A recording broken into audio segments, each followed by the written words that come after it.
চাঁদাবাজদের বিরুদ্ধে সবসময় আমাদের কথা বলতে হবে। যারা চাঁদাবাজ, যারা মামলাবাজ, আমাকে একটু কথা বলতে দিতে হবে। আমাকে একটু কথা বলতে বিশেষ করে এটা তো শালীনতা হইল না। আমরা তো আপনাদের কাছ থেকে শালীন কিভাবে শেখাবেন আপনারা? আমি তো শিষ্টাচার আপনারা কিভাবে শিষ্টাচার শেখাবেন? আমরা আসছি একটা প্রোগ্রামে, আপনি বিএনপির এগেইনস্টে কথা বলতে পারেন না। একজন কথা বললে আমরা এটা জানি না যে এখানে এইভাবে কথাবার্তা বলা হবে। মিনিমাম যদি আপনারা আমরা তো জানি না এখানে এই ফোরামে এই কথা বলা হবে। একজন কথা বললে আরেকজন কথা বলতে হয় না। এই ভদ্রতাটাই আপনারা এটা বলাই যাবে না এখানে। এই ভদ্রতাটাই আপনারা এখানে আমরা জানতাম না, আমাদের কেন ইনভাইট করা হয়েছে? আমাদের কিসের জন্য এখানে ইনভাইট করা হয়েছে এটা আমি জানতে চাই। এখানে যারা উদ্যোক্তা তারা কেন আমাদেরকে এখানে ইনভাইট করছে আমি জানতে চাই।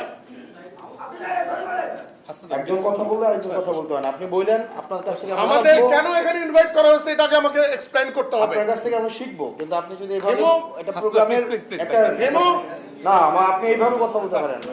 নিতো আপনি এইভাবে কথা বলতে পারেন না। আমাকে বলতে হবে। হ্যাঁ, আমি এজন্য বলছি আমাকে বলতে হবে কেন এখানে আমাকে ইনভাইট করা হয়েছে। না আপনি এইভাবে বলতে পারেন না তো। আপনি এইভাবে কথা বলতে পারেন। আমি একটা দলের প্রতিনিধি হিসেবে এখানে আসছি। আমি এখানে দলের প্রতিনিধি হিসেবে আসছি। এখানে কোনো পলিটিক্যাল কথা হবে না। এখানে পলিটিক্যাল কথা বলা যাবে না। ডক্টর সেলাইন্স